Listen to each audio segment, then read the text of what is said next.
Okay, moving to a slightly complex problem.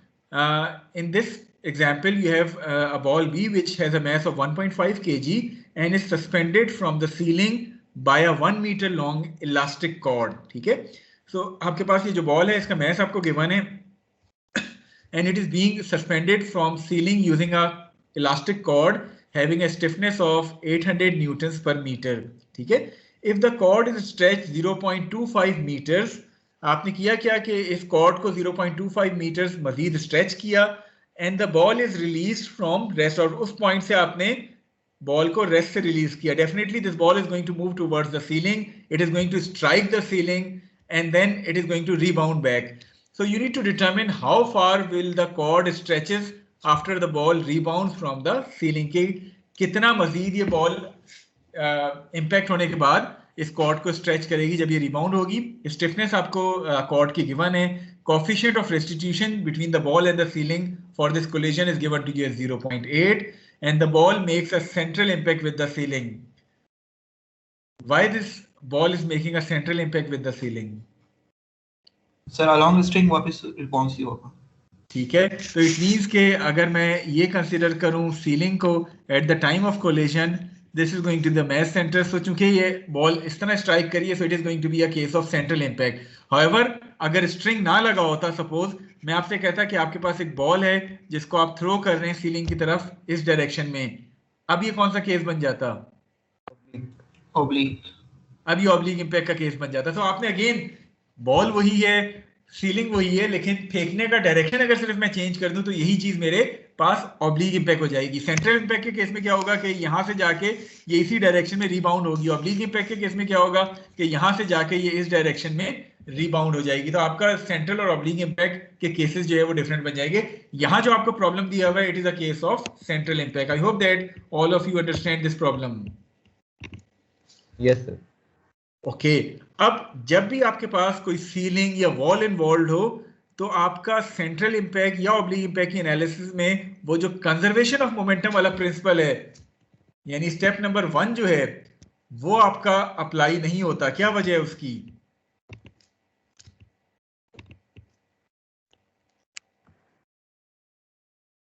Sir इसलिए क्योंकि वो सीलिंग के साथ कर रहे हैं. तो क्योंकि सीलिंग की फाइनल वेलोसिटी 0 नहीं, सीलिंग की तो 0 होगी. सीलिंग का मैथ पता है आपको?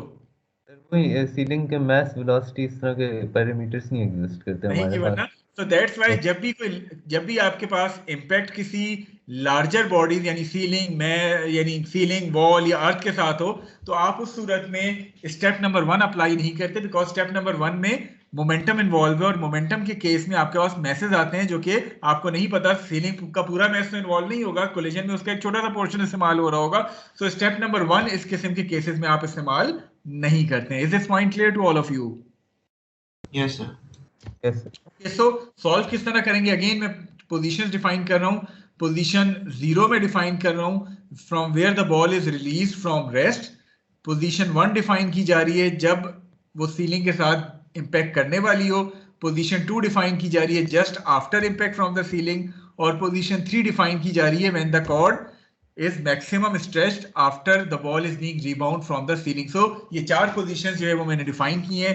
सबसे पहले पोजीशन 0 और 1 के दरमियान में कंजर्वेशन ऑफ एनर्जी लगा के इस बॉल की वेलोसिटी फाइंड आउट कर लूंगा कि कितनी वेलोसिटी के साथ इस सीलिंग को स्ट्राइक कर रही है.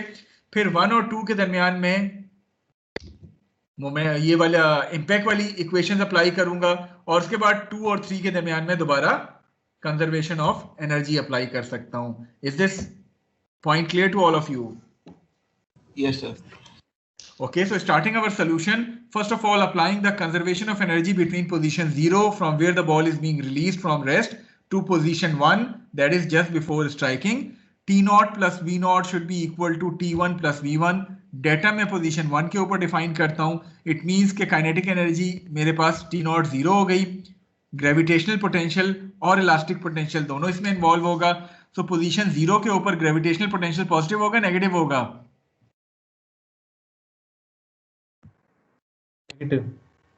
नेगेटिव होगा. और कितना नेगेटिव होगा? Minus W times delta y. W आपका 1.55 इंटू 9.81 आ गया. डेल्टा वाई क्या होगा? 1.25 सर जो दोनों 0 और 1 के दरमियान का डिस्टेंस है। जी बिल्कुल, तो 1 ऑलरेडी इस कॉर्ड की लेंथ थी, आपने मजीद 0.25 इसको स्ट्रेच किया तो टोटल 1.25 हो जाएगा। इसी तरह स्प्रिंग का पोटेंशियल क्या होगा जब अपनी अनस्ट्रेच पोजीशन से वो 0.25 मीटर स्ट्रेच हुआ हुआ है? Elastic potential positive negative? Positive. Magnitude half k s square, isn't it? Yes sir. तो ये आपके पास इलास्टिक पोटेंशियल आ गया half k s square, final velocity आ गई half mv square. So this is how you can find out the velocity, which is equal to 2.97 meter per second, with which the ball is going to strike the ceiling. Clear है यहाँ तक? Yes sir. Yes sir. Okay, now you are going to apply the impact equations between position 1 and position 2. और जैसे अभी बात हुई है ceiling involve है तो स्टेप 1 अप्लाई नहीं होगा, सिर्फ और सिर्फ कोफिशिएंट ऑफ रेस्टिट्यूशन वाली इक्वेशन जो है वो हम अप्लाई करेंगे, that says that VB2 minus VA2 over VA1 minus VB1। जहां जहां वॉल आ रही है या सीलिंग आ रही है उसकी वेलोसिटी जिस तरह अभी डिस्कस हुआ था वो जीरो हो जाती है।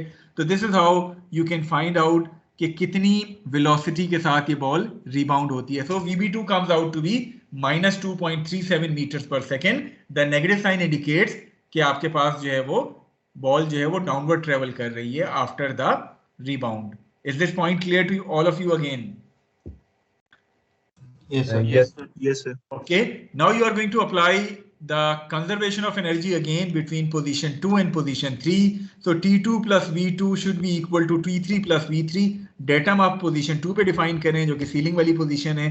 So हाफ mv स्क्वायर ये इसकी काइनेटिक एनर्जी होगी, जिसमें वेलोसिटी हमने वो इस्तेमाल कर ली जो कि उसके स्ट्राइक के बाद थी, जो कि हम डेटम पोजीशन 2 पे डिफाइन कर रहे हैं। सो V2 आपके पास 0 हो गया। जब मैक्सिमम स्ट्रेच हो चुकी होगी तो momentarily the kinetic energy would be equal to 0। तो T3 आपके पास 0 हो गई और V3 would be a combination of Vg3 plus Ve3, that is the gravitational and elastic potential. Gravitational potential की बात करूं तो पोजीशन 3 जो है वो पोजीशन 2 से जो डेटम है उससे बिलो लाई करती है।